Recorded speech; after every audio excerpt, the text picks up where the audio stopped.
Всім привіт!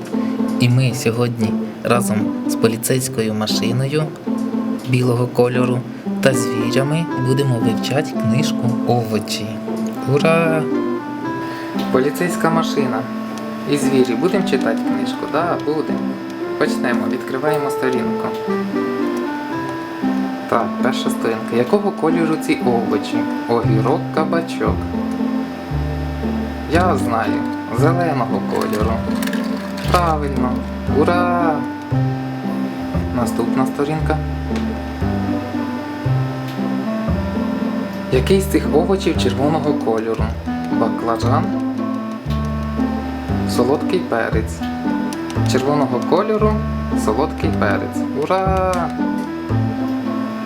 Наступне питання. З чого виготовляють чіпси? Морква, картопля. Поліцейська машина, ти знаєш, з чого виготовляють чіпси? З картоплі. Правильно. Ура! Яка з цих городніх рослин більша? Артишок, редиска. Сама найбільша рослина – це артишок. У якої з цих городніх рослин жовті зернятки? Кукурудза, зелений горошок. Кукурудзи жовті зернятка. У якої з цих рослин зелений пелюсток? Капуста, броклі і печерниці. Поліцейська машина. Яка відповідь? Капуста, броклі. Ура! Наступне питання. Покажи найменший стручок зеленого горошку. Салат, зелений горошок. Ось так виглядає салат, ось так зелений горошок. У нас питання зеленого горошку було.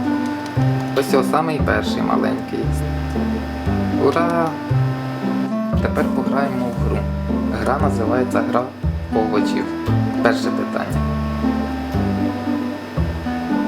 З чого готується пюре? З картоплі. Друге питання. Покажи червоно-білу городню рослину. Редиска. Правильно. Третє питання. Покажи фіолетовий синій колір. Баклажан.